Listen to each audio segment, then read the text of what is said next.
Let's step back just a little bit and talk about you. I want to talk about sort of what's your history in this area, how you fell in love, if that's the right word, with this area, and why it is that it's so important to you to do this stuff.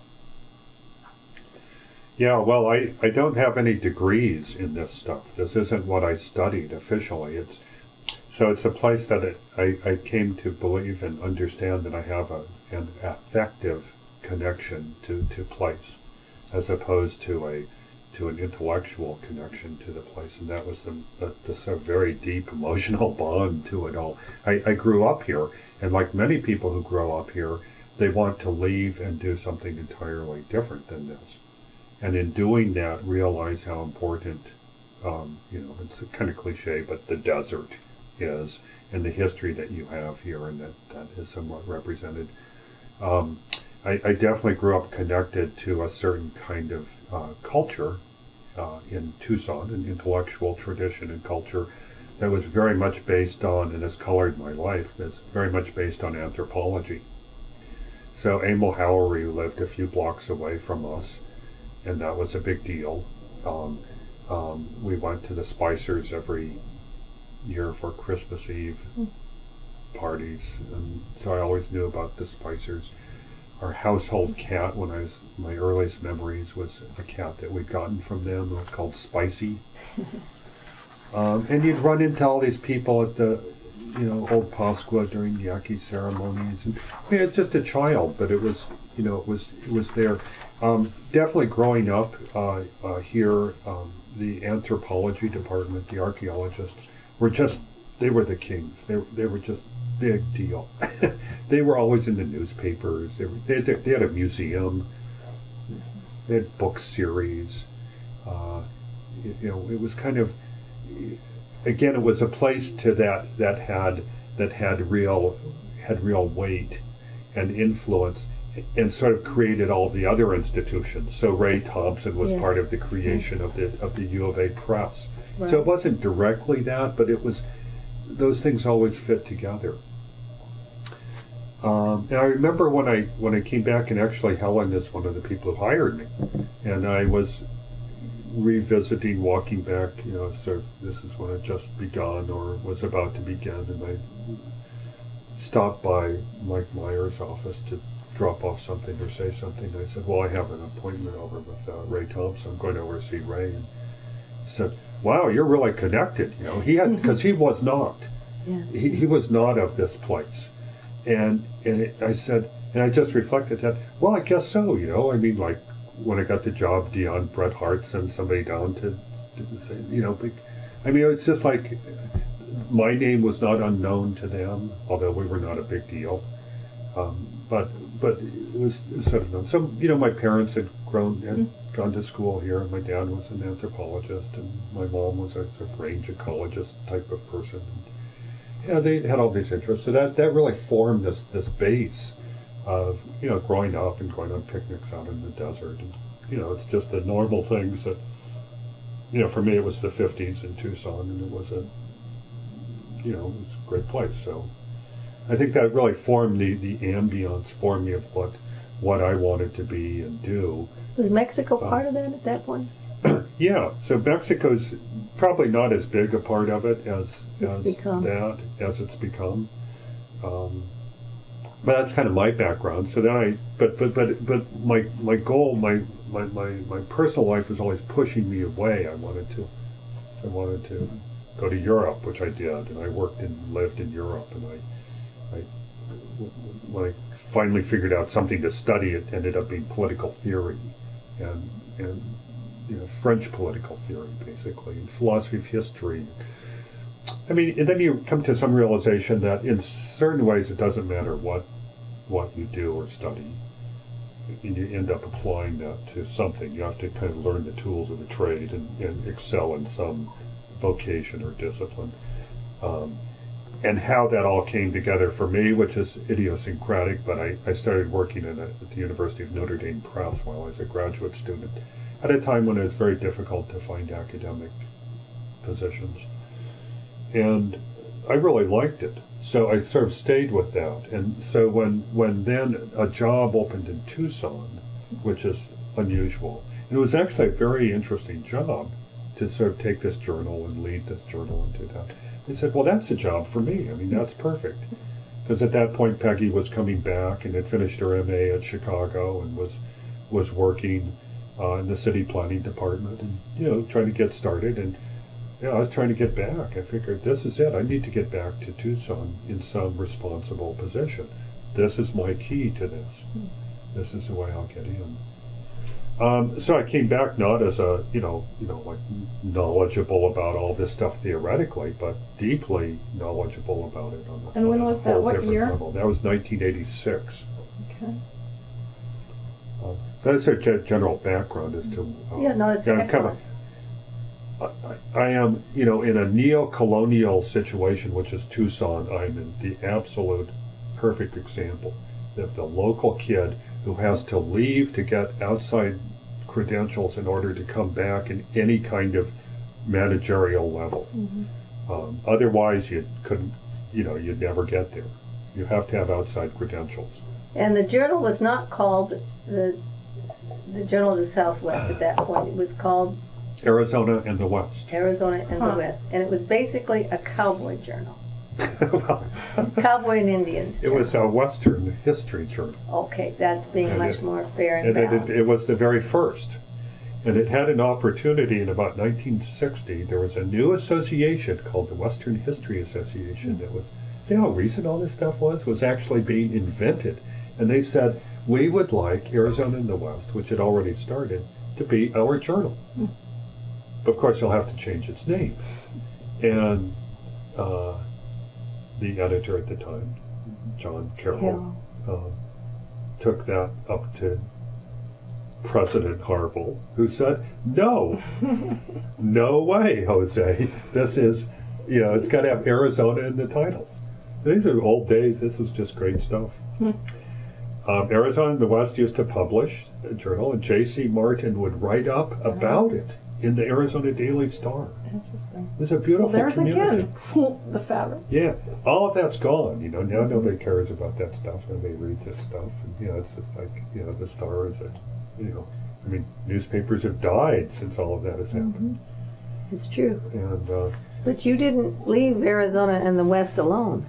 You changed it pretty radically. Right. Well, that was, I was asked to do that. So, at the same time as that happened, the decision package for the Southwest Center was approved by the legislature and was funded in some small fashion.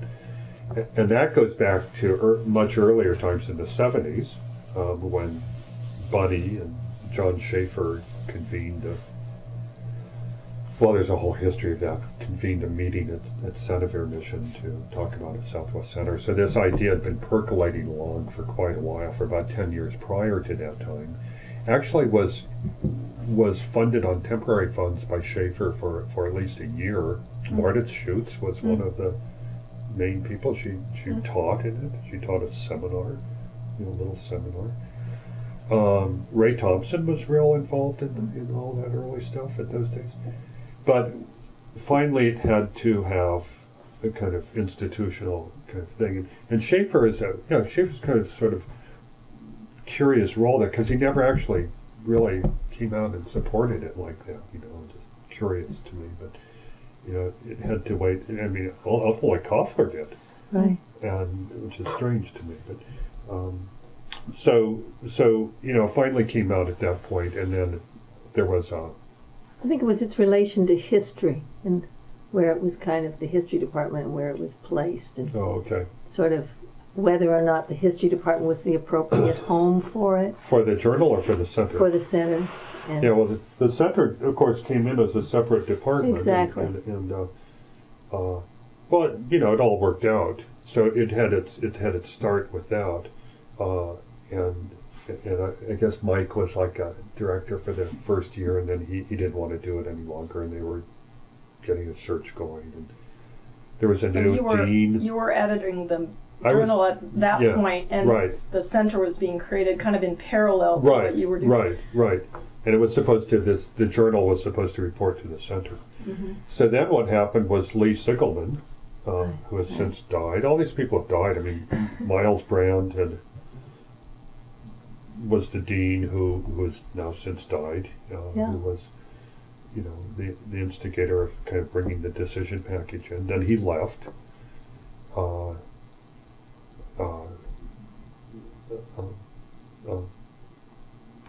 Mike, quit and didn't want to do it anymore, and so Lee finally said, "Well, Joe, you need to do this. You need to take over and get something happening, so we can go out and do a search and find somebody." And the search bombed, and so then he went to Hasselmo, who was the provost, and said, "Well, let's just make Wilder the director." I mean, it's kind of unheard of. I mean, the guy just is out of graduate school, and he's the editor of the journal. But sure, what the hell, Nobody else will take U of it. A. That's a stupid idea. Let's do it. And of course, that was great with me because I just wanted to, that was my ambition, was to make something happen, and I just, So it's a very odd way I come into all of this. And I think it's fair to say that I've approached it, kind of as an administrative job and as a publishing job. I mean, thinking kind of big publishing terms of the ways publishers act, which is to bring together stuff, whether it's, but it's ultimately a people deal, and make projects happen, and have this kind of big interest in that. I think David Laird is a lot like that. He's a book man, he's a bookseller, he's sort of a publisher. Well, he actually did publishing, with his book reviews stuff. But he has the same feeling for that, of being sort of in touch with a big community of people, being able to talk with a lot of people. And that was kind of what the job sort of required. It's very much of its moment, because I was fortunate to sort of be the guy who comes in at the very ground level, and in a sort of uncaring institution that just doesn't care. I mean, so it's sort of, you have to make it. It's not like you're doing it at the behest of someone else. You're really doing it yourself. Deans are just rotating through. I mean, presidents are rotating. I mean, it's up to us just to make it happen. So that's an unusual situation. The next director will be a much more qualified person. It'll all take a more formal shape, as the next generation takes over, which I'm partly planning. The people coming up to be those who will, move it forward. So it's institution building. I think David understands that. Ray understands that. Well, Helen, I think you understand that. Not just from your Udall Center days, but from your just well-documented mentorship of so many people that you've had this eye on, not just me, but on communities coming along and generations of people stepping into place, and have understood that. And I think that's what you have to do when you sort of take over something. So all of this actually has sort of an analogy to this community that's out there. I've always felt I was serving a community of people. And it was, Julian was still alive. I was hanging out at Julian's house. Emil was still alive. Roz Spicer, just lots of times I would be together with people, and really felt connected to that whole thing.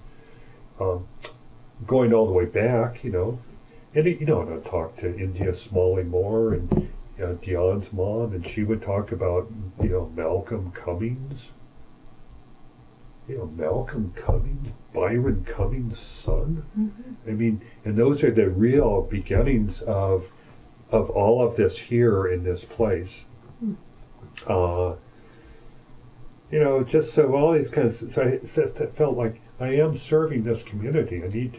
It's a community that's actually not any longer as prestigious within sort of the power of either the town or the university. So Jim Griffith was never treated particularly well at the U of A, which he's very,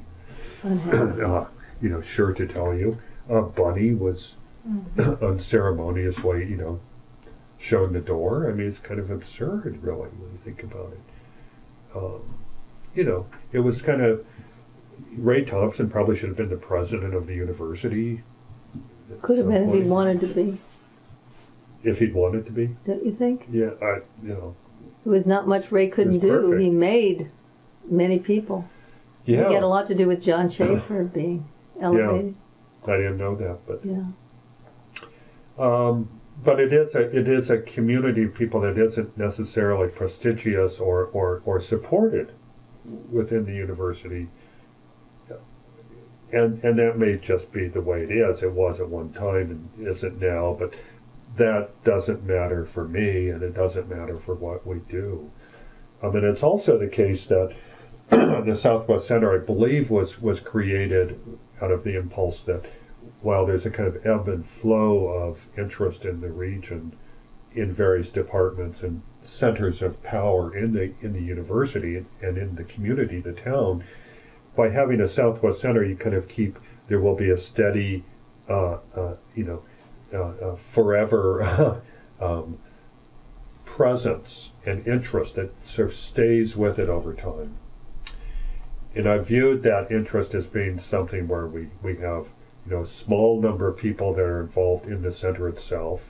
There's some faculty lines, and we nurture that and we develop that.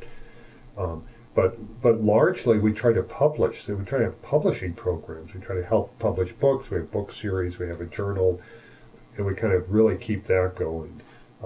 And we'll have to see. That's been sort of what has served us so far. I think now as things are shifting, we're going to have to get into more of a teaching mode, possibly field trips and getting people to the border, as weird as that seems now. But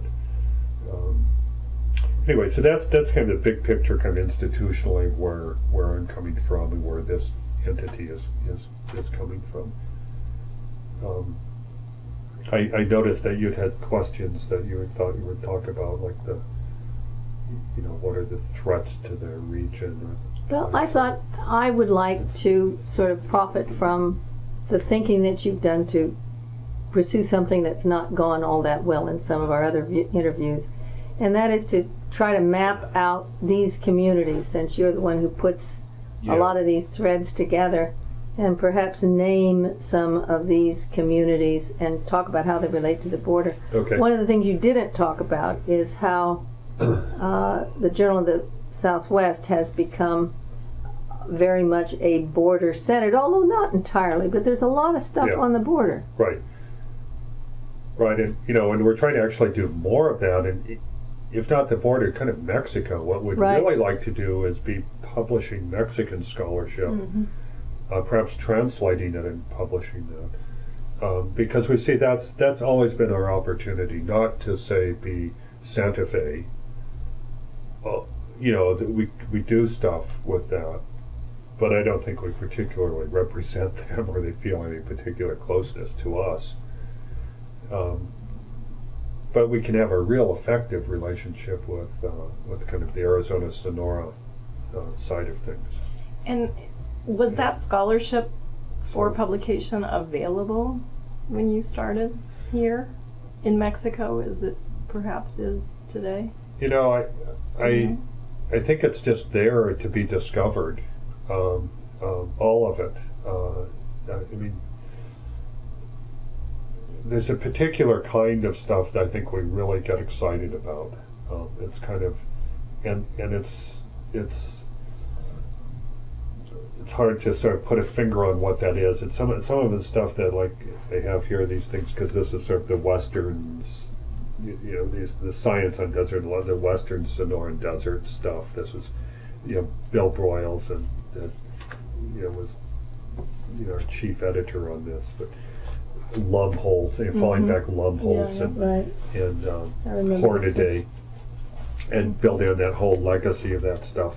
But those were U.S. Capturing ways in which we could capture, like, science, or political science. This is but they would be combined with oral histories and stuff that wasn't really academic at all. It was just intellectually interesting. I had a whole thing that Bunny Fontana did on Paul Ezel that then we published.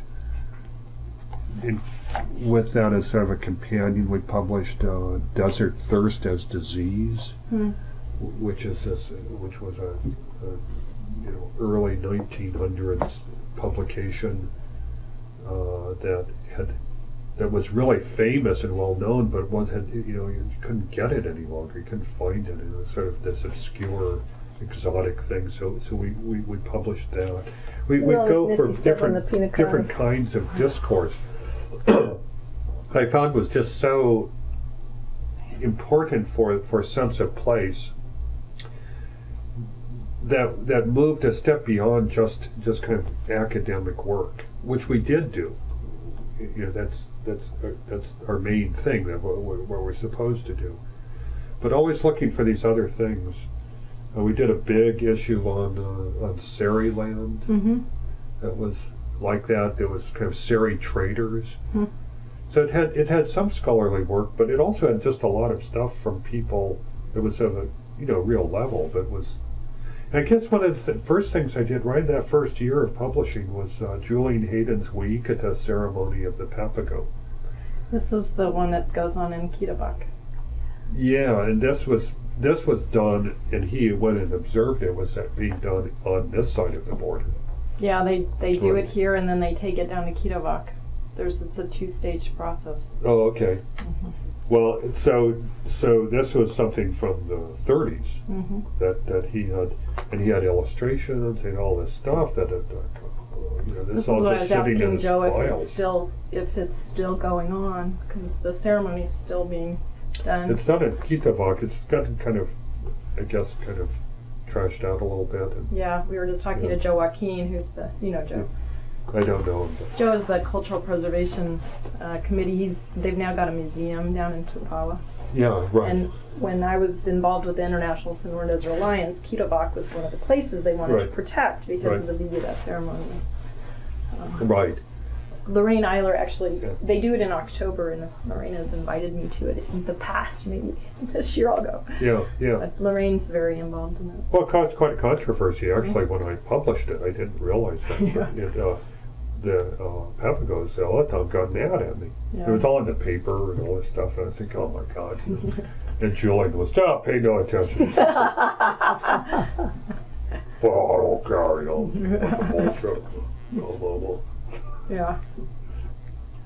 But because that was supposedly a secret ceremony.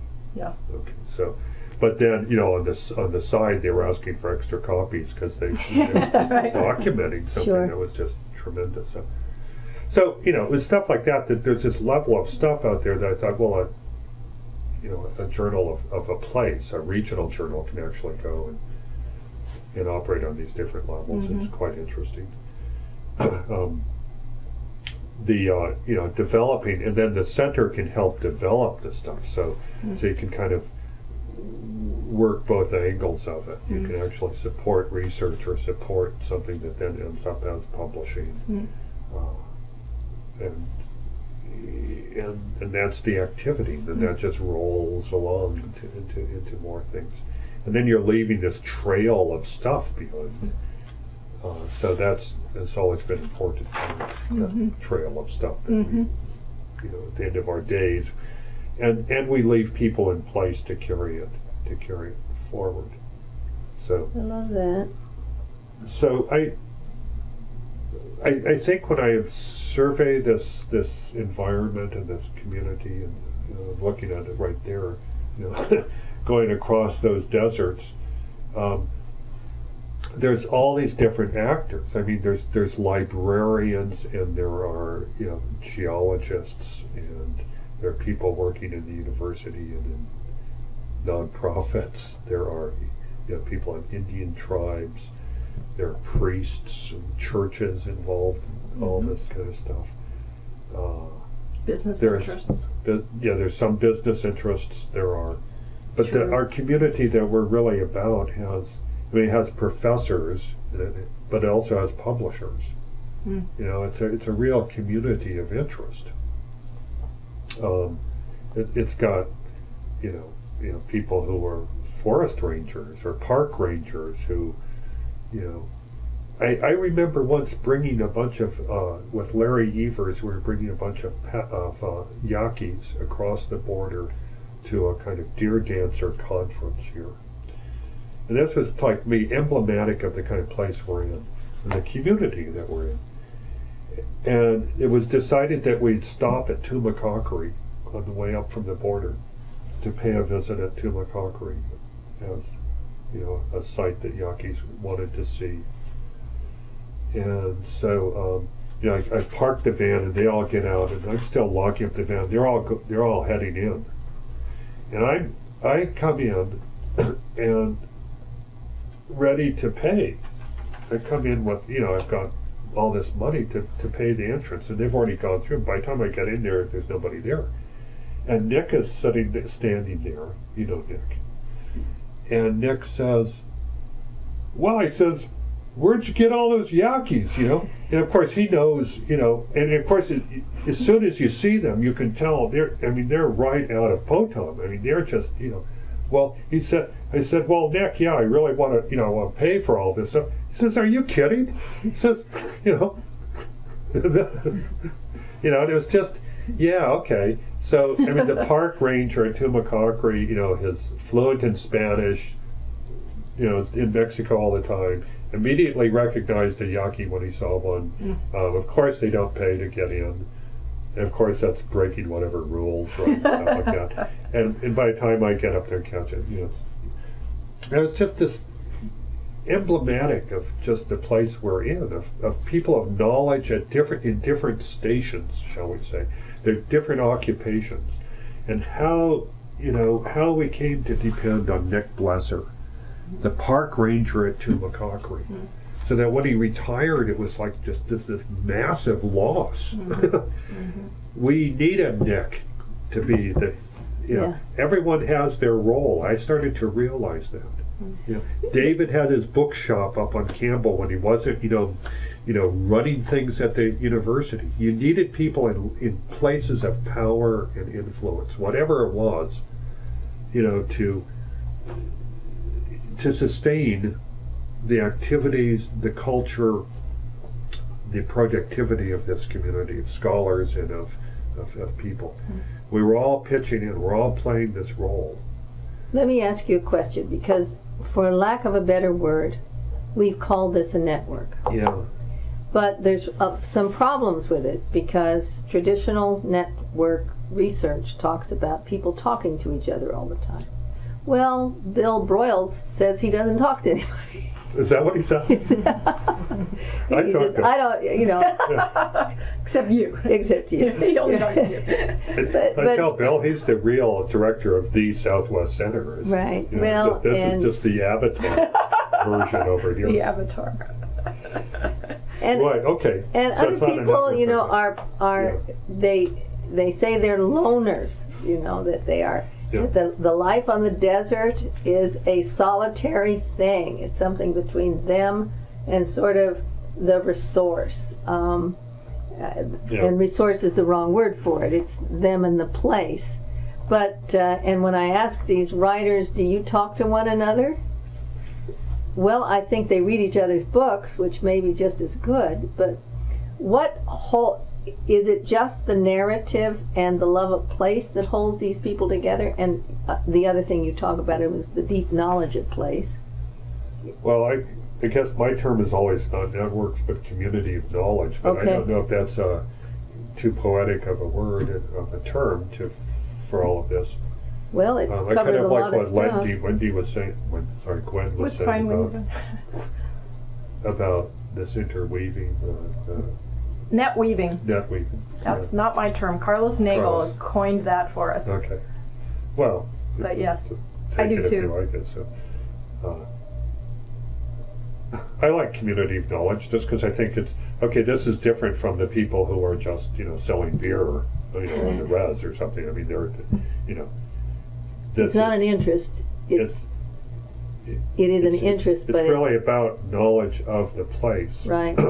and a kind of just interest in that, and that it pulls together, a Carl Flessa, a Helen Ingram, a Bunny Fontana, a Bill Broyles, a Joe Wilder, all sharing a basic posture and feeling and knowledge of the place. I think what also distinguishes this as opposed to some other communities of knowledge is that we are all, there's some people who are just sort of pass through it and they're not really part of it. And that's because they're not here, they're not regionally, their feet aren't in the place. They haven't actually slept in it. They haven't actually gone out there. You know what I mean? It's like a Bill Broyles. He's actually walked, run, suffered this stuff. He knows the thing. He really knows it. And David Yetman. David Yetman. I mean, everyone, all of us. Yeah. We love the place because we've actually done it. We can tell stories about that. You can, we've had miserable times in Mexico. We've done it. We've experienced it, some to extraordinary degree, others to some other degree, but really are connected to the place. When you say, "Oh yeah, I know the Southwest," it's not an abstract kind of thing. It's actually a knowledge of that. How some indigenous people believe that if you take a picture, part of your soul gets captured in the picture, and so it's sort of, you lose part of yourself.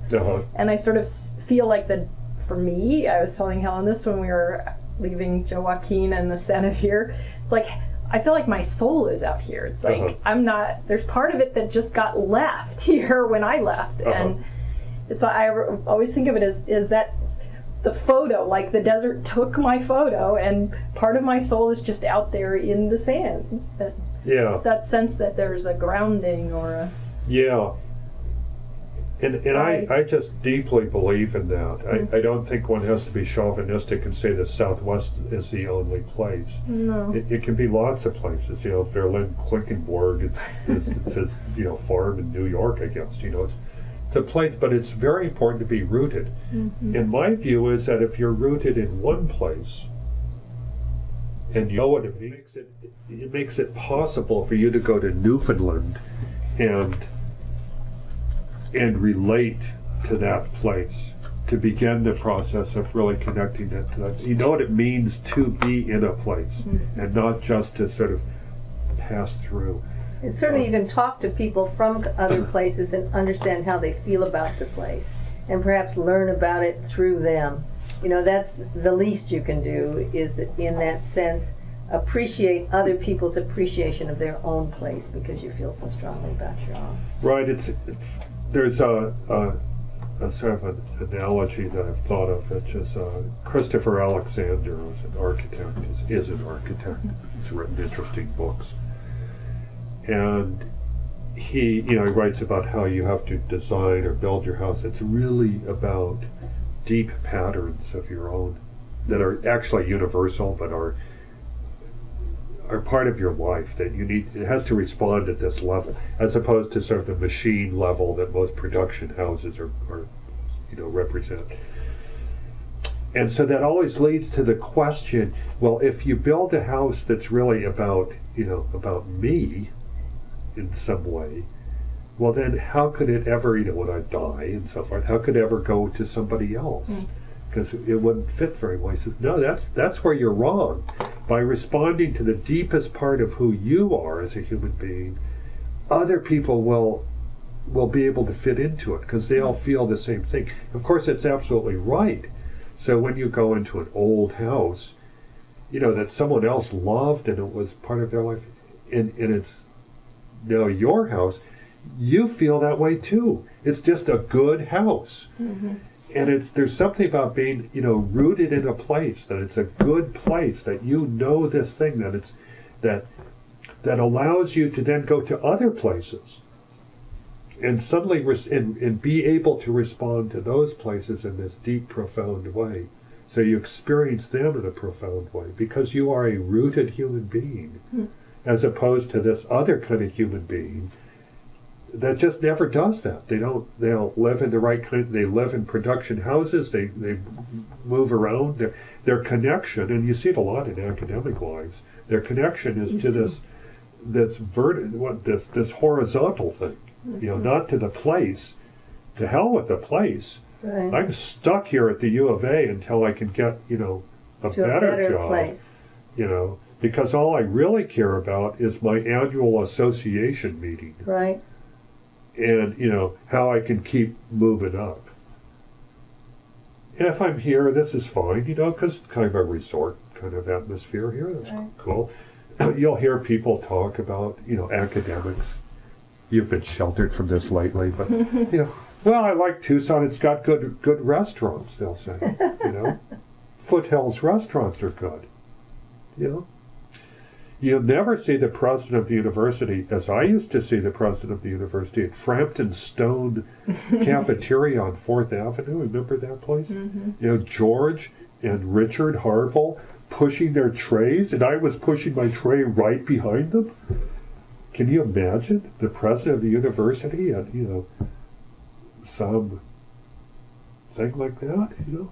No. So, you know, they have this sense of that, of being, and, you know, I criticizing them, but they're not connected to place like that. They're not connected to this place, and and I think that's a big difference. When you go to Big Jim's parties or to Bill Broyles' parties, boy, you really realize it. Every single person there, somebody got just really deeply involved in this place. Right, and yet it's an open club. People are invited to join that. There's no snobbish, nothing at all. Yeah. A lot of people we've talked to, when we ask about what makes a person effective in this milieu, in this context, they use words like commitment and persistence and sort of determination, stick-to-itiveness.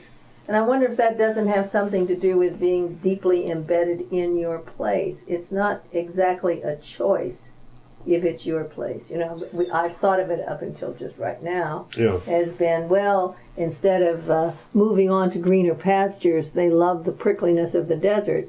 So they stick it out here despite all odds because things are tough, as you say. This is not a forgiving place in any sort of, we may love it, but it's not, he doesn't make life easy for us. Right, it's not Vermont. No, it's not Vermont. Yeah, doesn't cater to our tender sensibilities. Exactly. It doesn't let up on hot days. They just continue, or the winds that blow. It doesn't let up on the white trash either, does it? No, it doesn't. Bad. Sometimes difficult to love, and we have to continue, right? Yeah, it's real. Yeah, it looks like Afghanistan.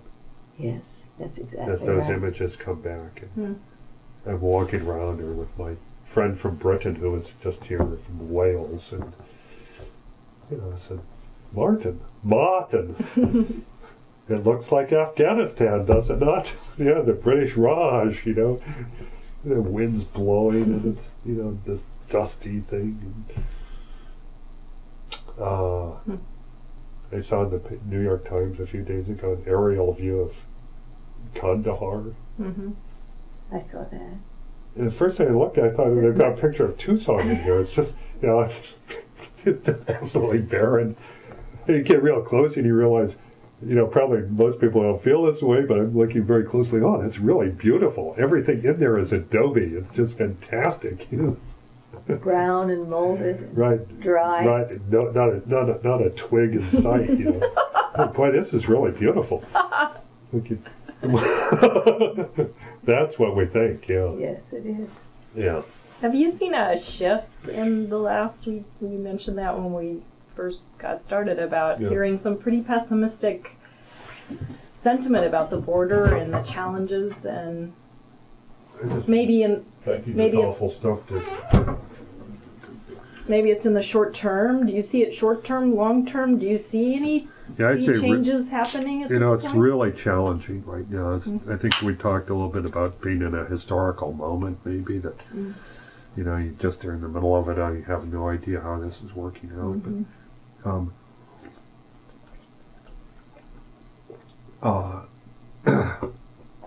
I think I keep trying to dig back what's the concept underlying all of this, because it's becoming really hard to cross the border and work across the border, and we have a whole community there that's cut off from us. We're getting pulled apart. We're not easily meeting. And I've long thought the real root of our problem is the inequality of Mexico and the United States. I know there's other communities, there's other nationhoods out there, but there's two nations, they're big ones, Mexico and the United States. And you know, that inequality is really, I mean, if you think about it, it's like if they were Canada, I mean, if they were like Canada, it'd be a really different deal there, I think. The fact that they're basically poorer than us creates all kinds of issues and problems, and I've thought that might be one of the like really foundational things that, I mean, historically, until that really changes, you know, our moment is going to be like this. It's sort of, I'm not sure if it's led to this, but out of this inequality, I mean, a lot of things are happening. There's an attitude on this side from the officials who are kind of running things that, yeah, that's basically, you know, a dangerous place. We have to seal it off. There's all this talk about this. I mean, just the rhetoric, if you did a kind of content analysis of how it's discussed. We've all had the experience, I know, I'm sure you have. I've had the experience of coming back across the border and really being treated like a criminal coming back. Like, why did you, and they ask you questions, why would you, where have you been? Why would you go there? What are you doing? It wasn't about, this is our neighbor, this is part of our region. I mean, here we sort of make this claim that we're in a region that is half of it's there and half of it's here. And it's what, you know, Charlie Polzer said was the scar on the Mona Lisa. You know, that was his kind of weird way of putting it, was the border, is the scar on the Mona Lisa. But there's a real animosity about that. That's sort of the dirty, stinking, you know, crummy, poor thing that's just pushing up from the south. It's just pushing up against, washing up against the fence, you know, blowing up against it. And, you know, we on our side, you know, are doing our best to seal it off, you know, to not let it through. And if that means you have to wait in line for 2 hours to get your car through, well, so be it. So, and then sort of out of this sort of context, this sort of nationalism has set up, is, you know, that you know, we're Americans, you know, what is all this stuff, right? Why do we, I remember going to a dinner, a fancy dinner party that had the president of Calvin College. It was a fundraiser for Calvin College, and the friends who, you know, who had invited us and just invited us to sort of make a nice, you know, dinner conversation. Calvin College in Grand Rapids, Michigan. Dutch Reformed school. Yeah, good school, but anyway, the president, you know, so I'm sitting there with the president of Calvin College, and he's talking about not understanding, you know, why do you tolerate this stuff? You know, immigrants walking down the street and, you know, drugs coming through. And I was trying to explain to him, well, you know, it's, you know, there's other realities. You know, there's the United States, but then there's other realities under here. There's this common languages, there's families that are kept both sides, there's common ranching culture, there's history. Oh, and by the way, this used to be Mexico, you know, the place where we're actually sitting right now. We're out in this patio, downtown on the patio. Well, it's Mexico. And I finally said to him, you know, it's not the same as driving from Des Moines to Iowa City, to go from Tucson to Nogales. And that's what he was thinking. It's just the same as, well, this is this is America. It's like driving from wherever to Omaha. It's just a stretch of America. I said, well, it's just not. There's more to it. The reality is more than that. Of course, you're right. It's America, but it's on the other hand, it's sort of I didn't have that idea. But I think that's the view now. It's a view of our own senators, Kyle and McCain, and our governor. Apparently, the majority of Arizonans who are, not part of this community of knowledge. And they're saying, this is just America. I'm from Iowa, and this is exactly like Iowa, except, it's a different climate, right up to the border. And at the border, it all changes. Mm-hmm. So what's the deal? What is wrong with you people, And that's the kind of thing that I think has really changed, is that kind of rise of this kind of nationalism. Of course, then the Mexicans on the other side, they get upset with us. And every time we start doing this stuff and have border checks, and now we have like the border, then we have another border down the road, Mm-hmm. And it's interesting to be in a car and look like me and have a Mexican American friend or colleague and see who has asked for a passport. And you're going through that second one there. Mm-hmm. And but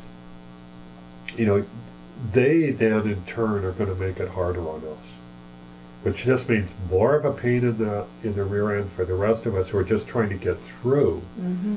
To go visit, to go, to do. We have colleagues, we have projects, we have publishing, we have social lives that we wish to engage in. And I'm thinking of some of these networks that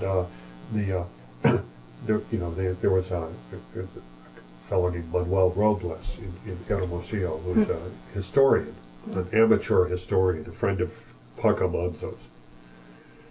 And his son is named Julian Robles, named for Julian Hayden. Hmm. And Julian speaks English like an American teenager, And, he's named for Julian. He's spent time with Steve Hayden, and he's gone all over the place, and, he's as happy here as he is there. Hmm. And that's an absolute symbol of what we're capable of what this community sort of has and can represent. Mm. And, we're just making it as hard as possible to connect to each other. There's so much that should be happening. We should be connecting intellectually. Look, and I don't expect the Department of, whatever here at this school to be, close to some department in Unison, or, there's such an inequality that they just can't talk to each other. The physics department here is not going to do anything with the physics department at Unison. They would consider it like a bad high school. Mm-hmm. So I understand that. But we can. The Southwest Center could do all sorts of interesting things. We're able to kind of grab on it a different way. Monty Bell over us can go do great stuff there and have colleagues going back and forth. Mm-hmm. But the inequality is stopping it all. We can't move easily through borders. We can't, it's getting harder and harder that way. So I think until those things are really resolved, what we have to do is, on our end, is try all the harder, is work all that much harder.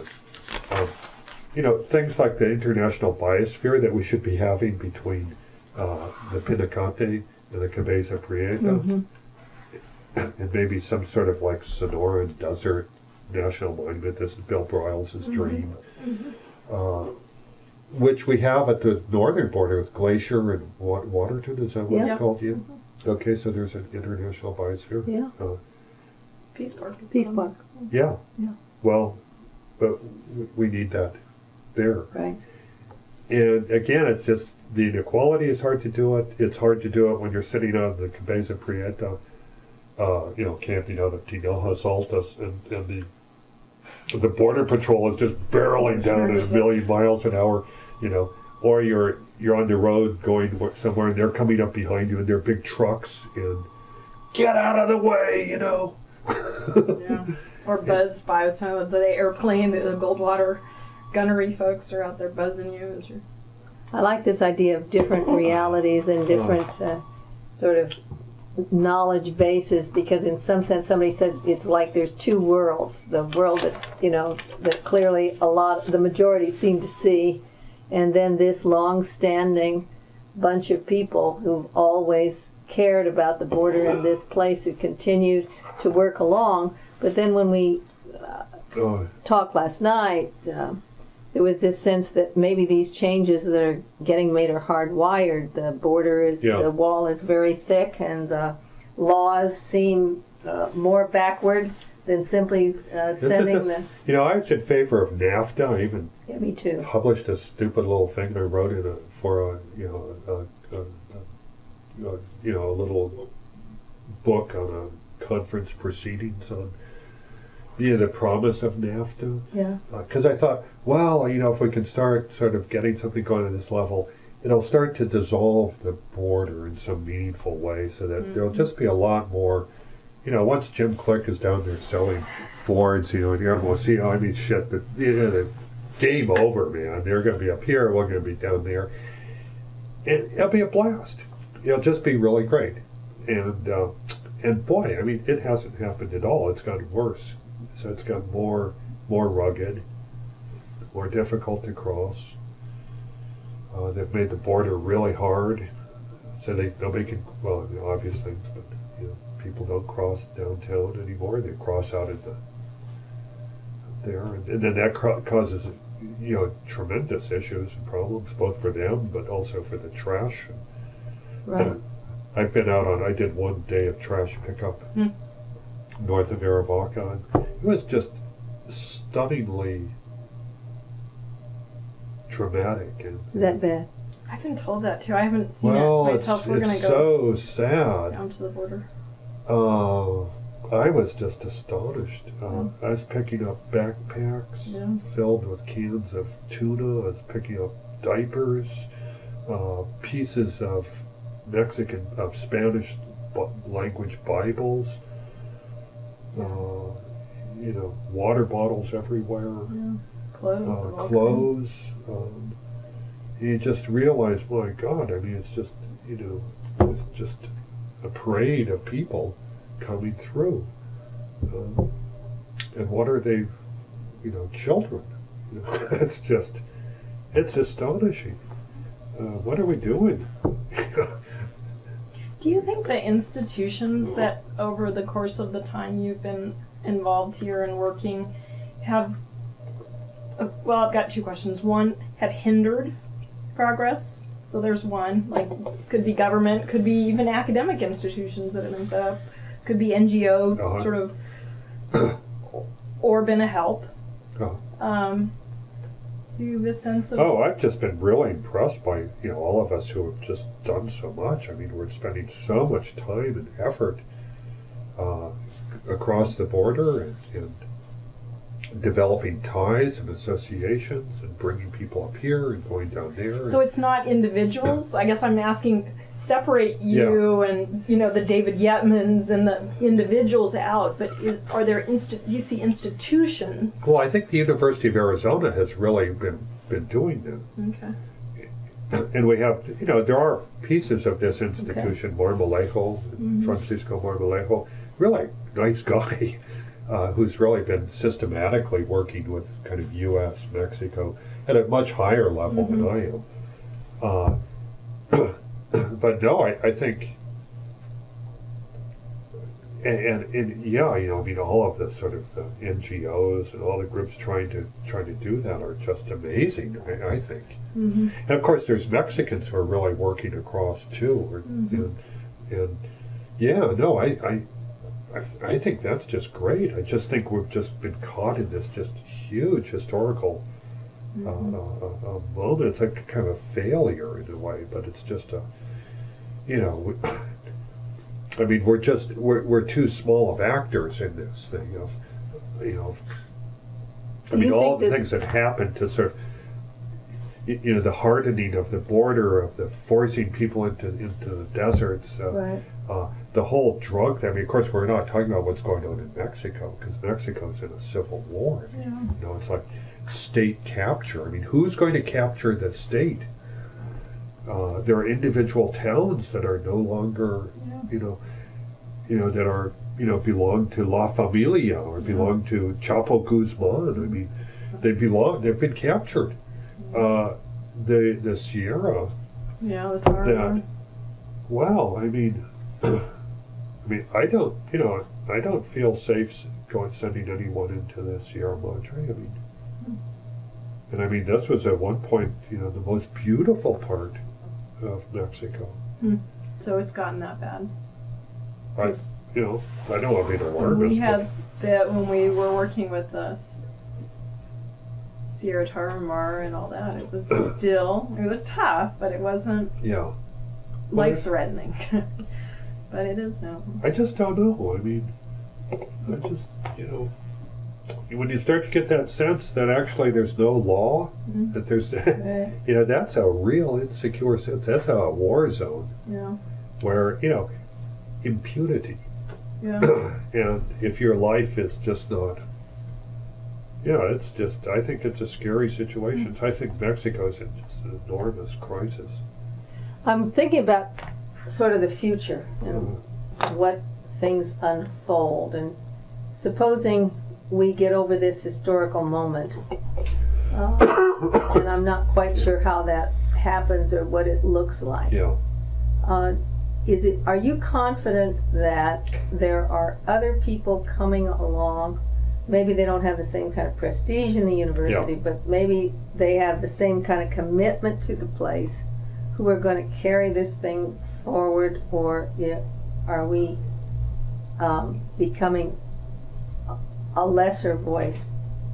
And I understand that we're not ever going to be the major voice, but I actually feel quite positive about all of that. But I also think it won't replicate itself. Okay. So the people who were here early on, who did things like, I mean, it's such a different experience now than it was in the 20s and 30s. So it just requires a different thing. But I'm always just really surprised, I guess heartened to see how people find the next thing. So, you may not be a serried trader any longer, or you may not be able to do some of the, different things that were done, or Abel Howery did, or what Julian did, and many other people did. But you do something else. And I'm always amazed. I just pick up a catalog from the U of A Press, and I said, wow, who are all these people finding all of these? And it's just, somebody doing, and I realize, I published that person, and now they've written a book, and it's, and it's coming out of an English department somewhere, but it's, they're finding things. And, maybe it's not all perfect or whatever, but the interest is there, the kind of continual thing. We have somebody who's a geographer that we know, an assistant professor of geography at Willamette University in Oregon.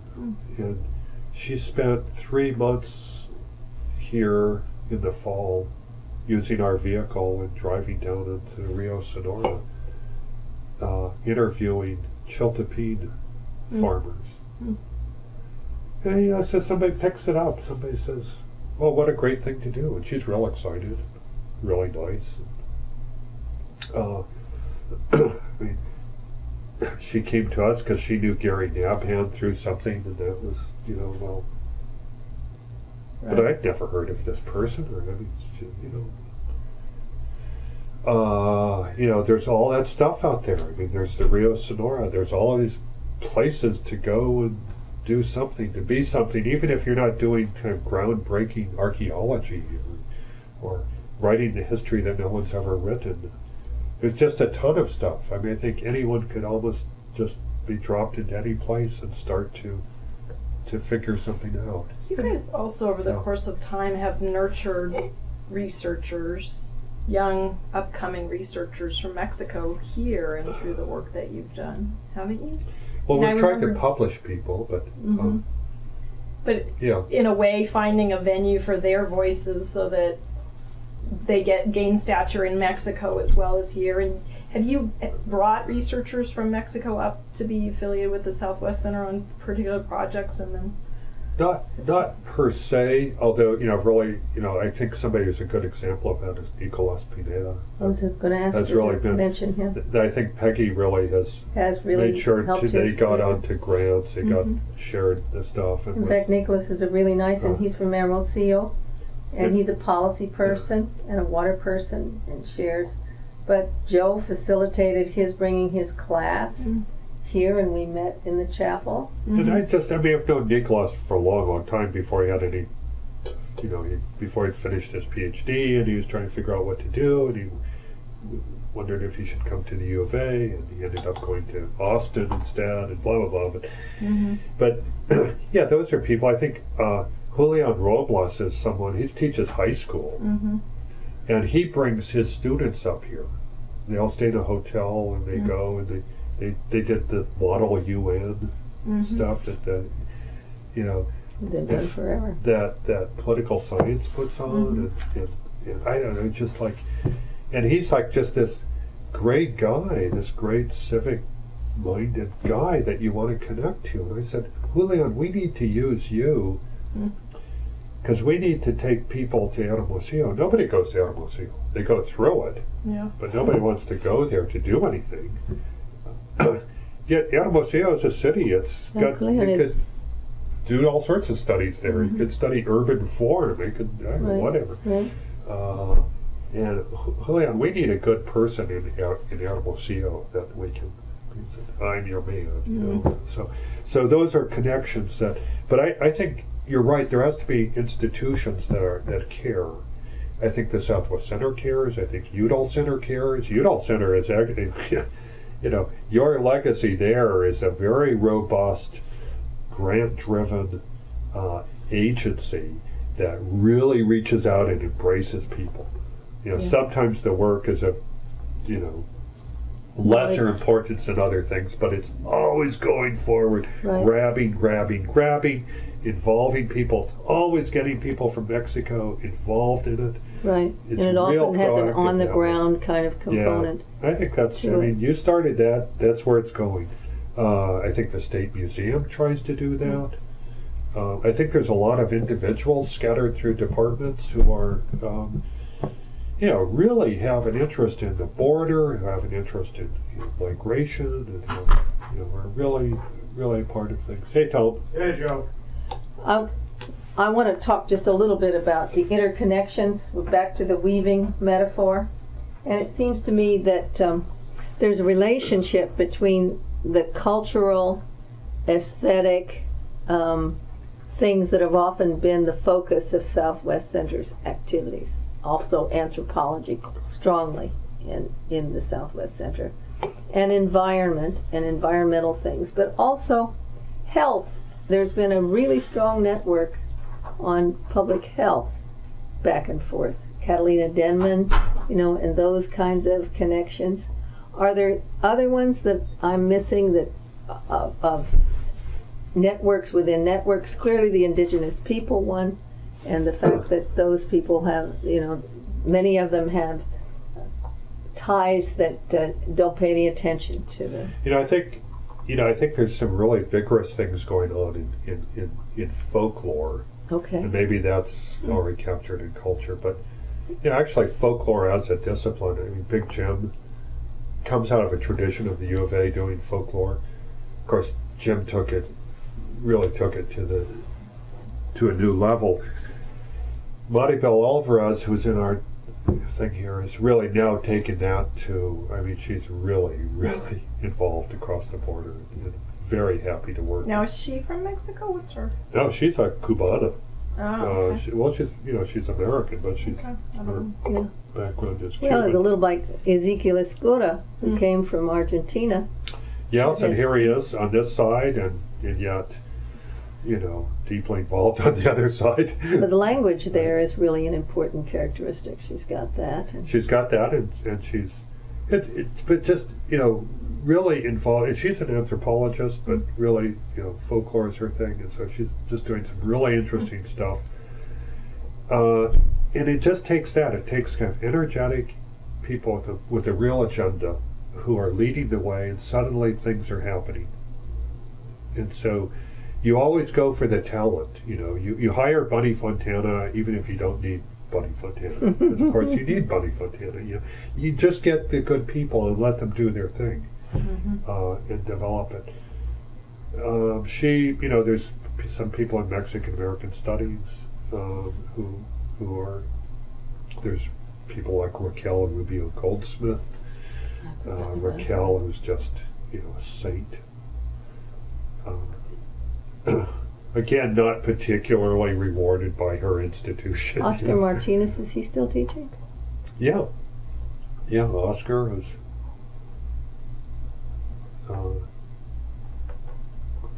with whom I'm not real close. No. But he's certainly the sort of binational culture thing is something that he's certainly done. It's really his thing. You don't think of him as being as present existentially in it as all as you think of, say, Raquel. Right, no, exactly. They're very different kinds of people. Yeah, so I guess, you know, the whole folklore thing, I'm trying to think of things you're missing, because there's just huge environmental things, which is a real amazing, I think, strength of this university.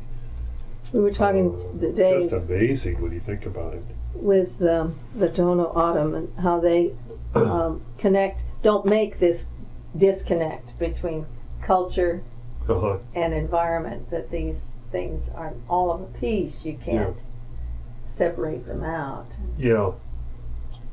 But when I think of the people, you know, I mean, Carl Flesso, I mean, I keep throwing him out there, but I mean, there's a bunch of people like that who, you know, just very amazing things. And even a guy like Bill Broyles, who's really doing environmental work while interested in the history of all that. So there's sort of like the environmental work, and there's a history of the environmental work. Yes. And the people who did that. Yeah. So, but I don't think you're missing any other big thing. I just note that the folklore thing with Money I like really started picking up and really kicking out. So she's studying like the uses of wheat in Sonora. It's kind of I think that ways. folklore is a better label than the food one, which I thought originally I had this. Well, it becomes a lot of the seeds and the food, which is a big topic internationally, I guess. But with Gary here, and he really connects with her on this stuff, and they work really well together. So there seems to be that's a new interest section. It's and just the way new things develop. And that's transcend this border problem, because in some sense that appeals to something, to a whole aesthetic, which doesn't relate to the people blowing up against the wall, all this garbage spilling over, that negative construction. Everything. I hate to sound like a Hegelian. I mean, there's all this negative moment, right? But there's also all that. Just by being that, by discussing that, it elicits all this other stuff in response. So a dialectic is always getting generated. As soon as Jan Brewer signs the thing, this sort of issue that was kind of under the table is suddenly front and center. Now the President of the United States has to talk about it. All of this will move in some direction. Unfortunately, we're going to suffer all of this stuff for a while, but it all pushes the thing, you know. Yeah, all the yahoos are coming out, but also everyone else is coming out. And there's a lot of clarity. There's definite sides too. Yeah, so stuff is happening. It's not static. And it's not always just getting worse. You know, at least we got a conversation going. Yeah, no, I mean, what's getting worse? I don't know what David thought was getting worse. Seeing things like permanent border checkpoints and, in Tubac is just like, I mean, it just turns my stomach. Yeah. I don't Well, like there's going one through out that at stuff. Sells. There One at never Sells? was anything at Sells. Yeah. It's amazing. It's, you know, the thing of like internal passports and controls. The whole thing is very weird to an American, much less an Arizonan. Well, and as you So- say, the bad will, because The bad there'll will now be a backlash, in Mexico. Yes. and then it's like this sort of ebb and flow that I was saying to Helen, when I was working here, it just never felt like we were all on the same page at the same time. We Yeah. would have a wonderful, Right. relationship and a desire to move this way, and Right. Mexico would be like, no, and then, Right. and it's almost Right. as if that ebb and flow of these Right. things is, Right. iterative. Right, and now we want to try to sort of take people on border trips and plunges and all this stuff, and nobody wants to go. Yeah. Well, because they read about people being beheaded. Chuck Bowden's doing a terrific job. Yeah, thanks, Chuck. So like, well, what are we doing here? It's funny because he presents that really negative image, and then you say, well, what we should do, take down that wall, legalize drugs. Yeah. Well, right, but so to say, well, we have to. I don't know. You probably want to leave all this, but I guess what I always feel when I'm on the blue highways of Sonora, a little bit out, not no super rural, but just kind of smaller places. I was like, by God, it always reminds me of 50s Arizona. Mm-hmm. So that's kind of the image I always have, that Sonora is kind of like, 30 or 40 years behind us in a way, in a really good way. Right. And when you get out into that stuff, just people are so nice. It's so great. I mean, Mexicans are so,